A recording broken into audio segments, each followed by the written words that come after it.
como que o livro das Lamentações de Jeremias pode contribuir com a nossa fé? Como que os sofrimentos, tempos de dores, de crises, podem nos levar para mais próximos de Deus, com mais intimidade, com mais afeto, com mais devoção? É o que eu quero conversar com vocês.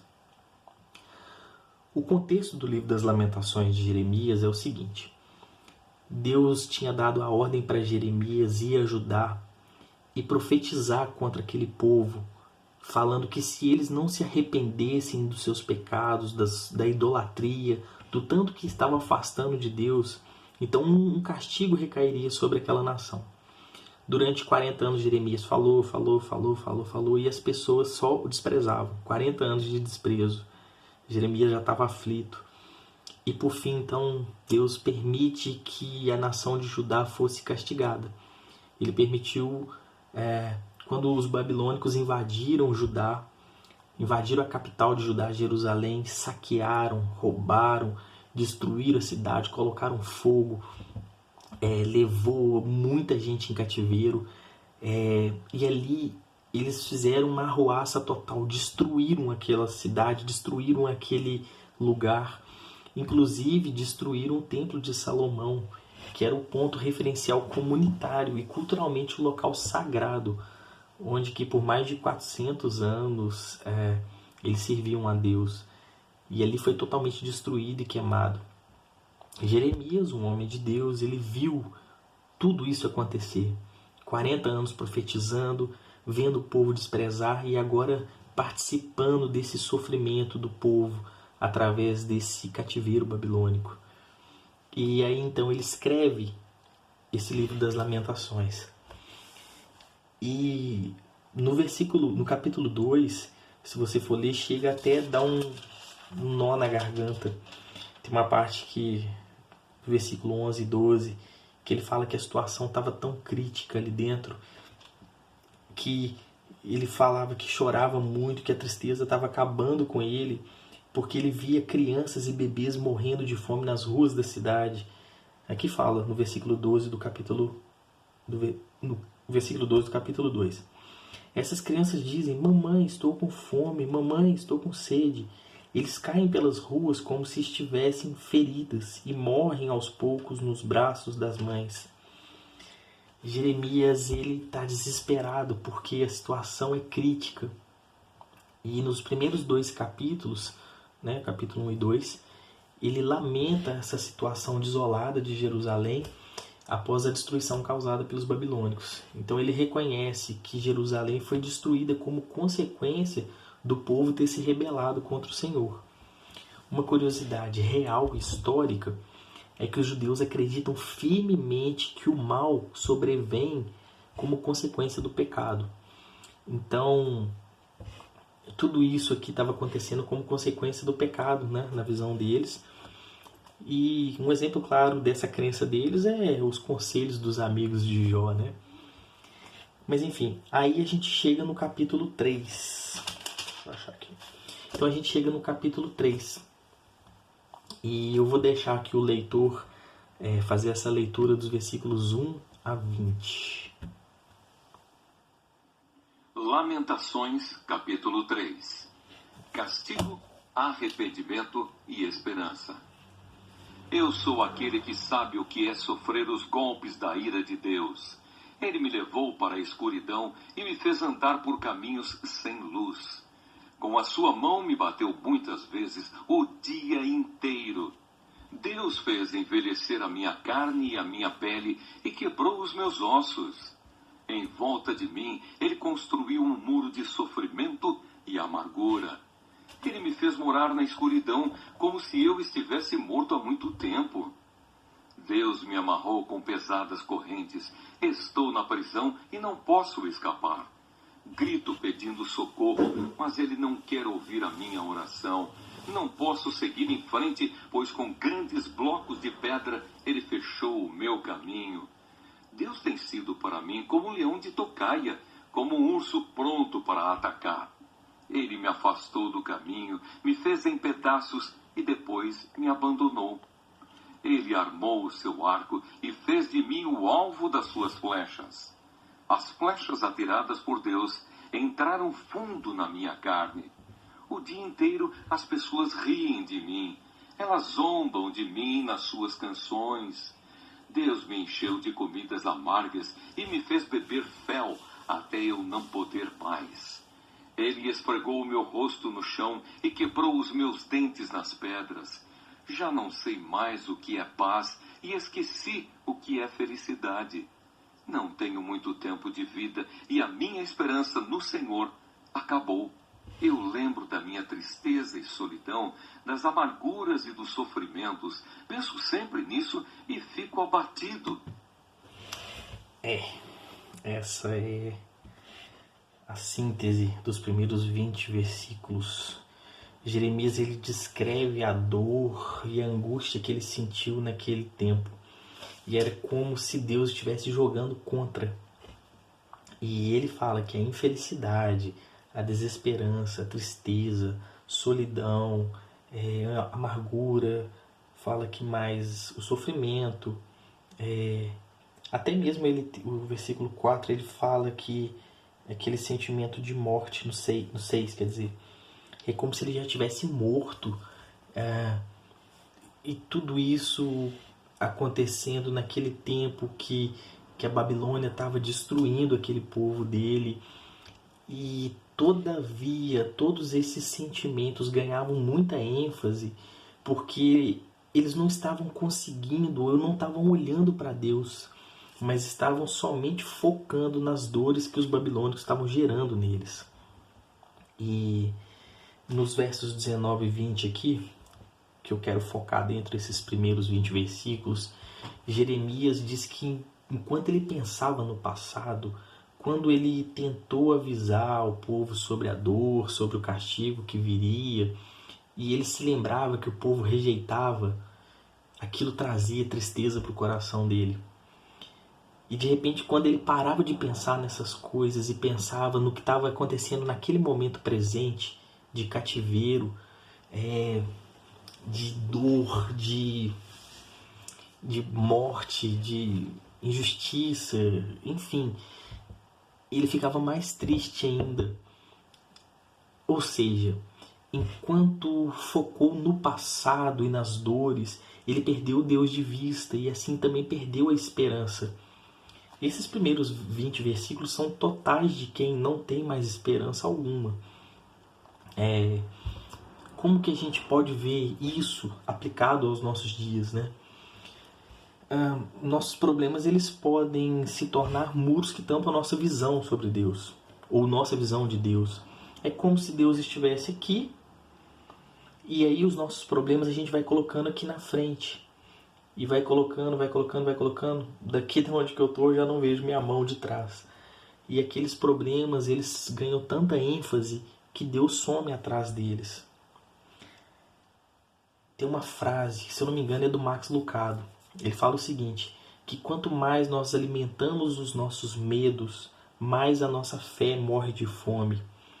Eu transcreveria para esse contexto que a gente está falando agora o seguinte, que quanto mais alimentamos, ou quanto mais alimentarmos os pensamentos do evento causador da desesperança, mais a nossa fé morrerá de fome.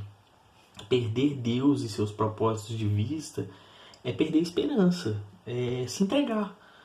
É se entregar aos medos, à dor, à depressão, raiva, ódio, rancor, até mesmo a morte. A gente tem vivido tempos muito difíceis. Eu tô com 33 anos agora e confesso para vocês que eu nunca tinha vivido o que eu tô vivendo agora, de uma forma subjetiva e objetiva. Eu posso dar um exemplo meu. Eu acabei de ser demitido do emprego devido a essa crise financeira. E eu lembro que no dia eu ficava pensando só naquilo. Meu Deus, como é que eu vou fazer? E por fim eu já não estava olhando para Deus mais. Eu não conseguia concentrar em nada mais. Porque o foco estava naquele evento causador da minha desesperança. E como foi difícil, como foi complicado deixar de olhar e alimentar aquilo que estava me matando. Hoje a gente viu, eu acabei de desligar a televisão, estava vendo aquela notícia do garoto Miguel Otávio, que faleceu após cair do 9º andar por causa do descuido de uma pessoa. Como é difícil, sabe? O contexto dessa história vindo de... Se a gente for pensar em racismo, em preconceito, as proporções que esse evento tomou, enfim, a gente viu recentemente a morte que chega a quebrar o nosso coração do George Floyd, o policial apertando ali o pescoço dele no chão e ele morre por asfixia, preconceito racial, enfim. Hoje está tudo tão difícil, qualquer coisa vira debate político. Ninguém respeita mais a opinião de ninguém. Todos querem ter uma verdade absoluta e impor ela para as pessoas. Hoje tudo é motivo de discussão. Como a sociedade está chata. Tudo é motivo de moralismo, tudo tem uma lição de moral. Realmente a gente está vivendo um tempo muito complicado de desemprego, de crise. Essa pandemia do Covid-19, saúde mental, quantas pessoas estão com a saúde mental comprometida, ficando dentro de casa, falta interação social, a depressão está aflorando, as angústias estão retornando, trazendo uma nova versão que aperta e suga o coração das pessoas. E quanto tudo isso for mais alimentado, a nossa fé vai diminuindo e aí a gente vai caminhando ladeira abaixo. Eu comentei aqui agora de um exemplo meu, que enquanto eu estava focado ali naquilo que gerava o meu desconforto, enquanto eu focava naquilo que era gerador da minha desesperança, eu cheguei na mesma conclusão que Jeremias chega agora e eu quero ler com vocês. No versículos 21 ao 25.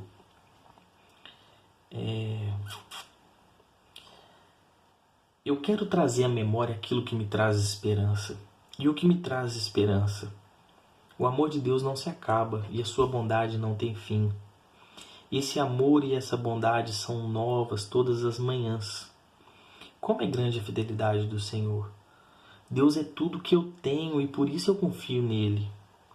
O Senhor é bom para todos os que confiam e esperam nele.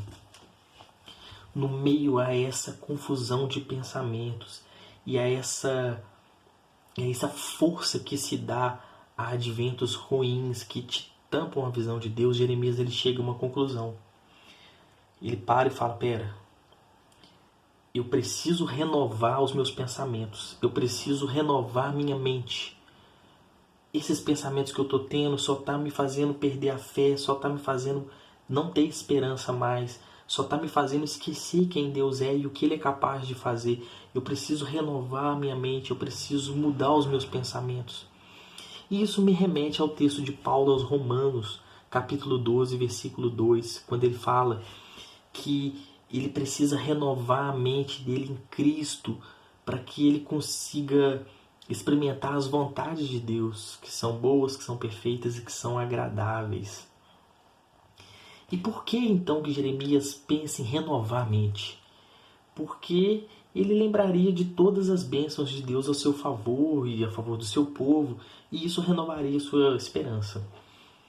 Porque buscar a Deus e renovar a mente com a sua palavra o tornaria apto para experimentar livremente a vontade de Deus sempre, que é sempre boa, perfeita e agradável.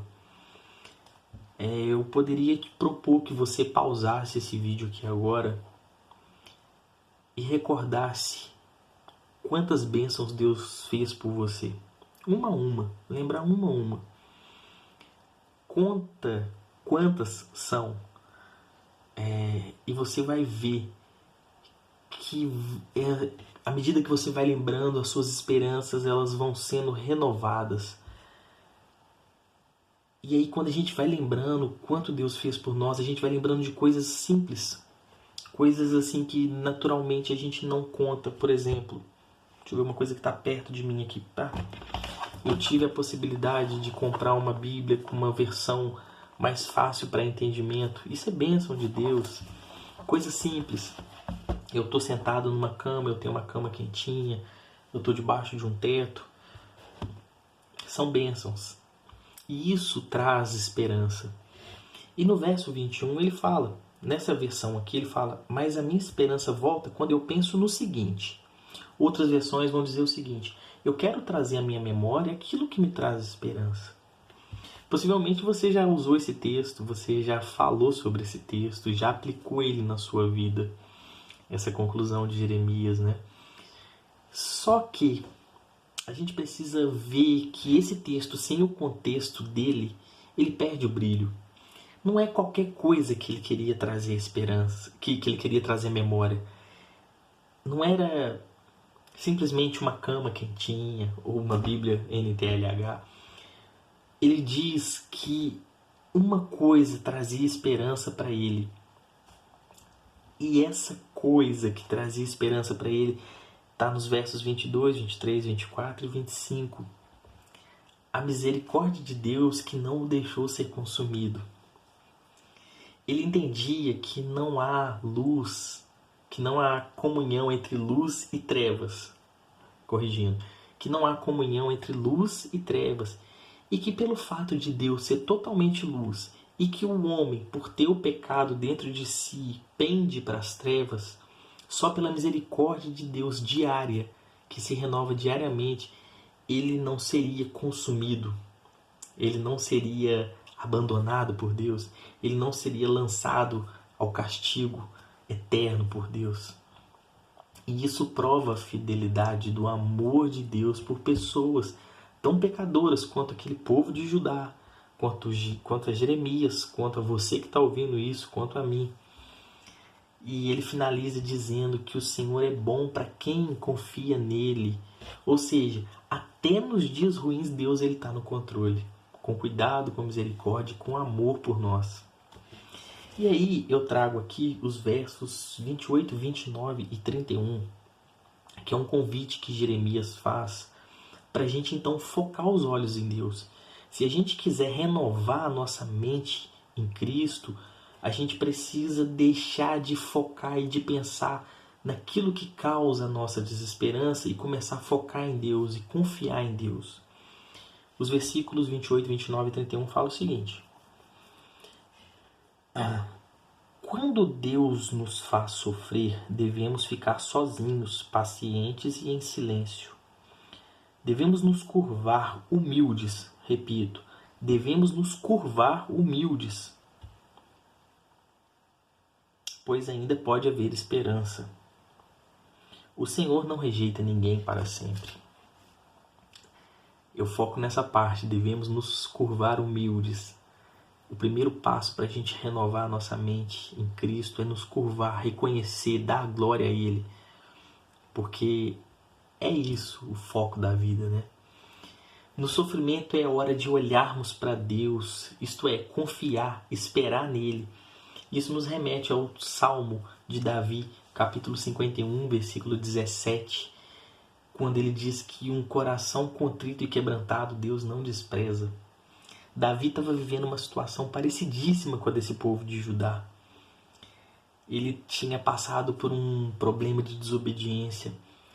Ele foi alertado e ele acabou se envolvendo em adultério e cometendo um homicídio diretamente.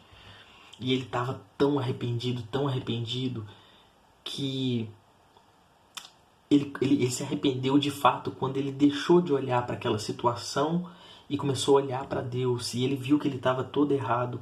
E aí ele escreve o Salmo 51, que é muito profundo, totalmente arrependido. E ele fala, um coração igual o que eu estou aqui agora, quebrado, eu sei que o Senhor não vai desprezar. Eu estou voltando para o Senhor, me perdoa.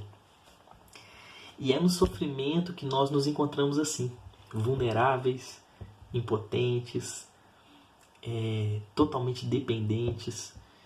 E sem as armas nas mãos, nós lutamos pela força do Senhor. E é assim que a gente sai vitorioso.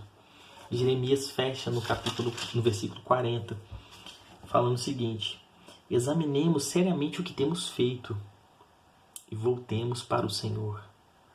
É como se ele convidasse Judá: olha, examine tudo o que vocês fizeram e vamos voltar para o Senhor. A única forma é voltar para o Senhor, porque só assim a gente vai ter esperança. A conclusão que eu tiro disso tudo que eu falei com vocês aqui, na verdade são duas. Enquanto nós alimentarmos o que causa as nossas dores, o que causa as nossas desesperanças, nós vamos deixar a nossa fé morrer de fome e, não olhando para Deus, a gente perde a esperança. E a conclusão final é que nós devemos voltar para Deus com os nossos olhos, com o nosso coração, com a nossa fé, com a nossa razão. Porque só assim, só dessa forma, a nossa vida vai ser uma vida de esperança. E quando a gente voltar para Deus, Ele será glorificado. Eu creio que Deus às vezes permite que algumas coisas assim aconteçam para que a gente consiga olhar para Ele. Porque naturalmente no sorriso às vezes a gente não olha. Que esse tempo de crise, de dificuldade, de dores que a gente está vivendo agora te dê a vulnerabilidade para perceber que você precisa de Deus.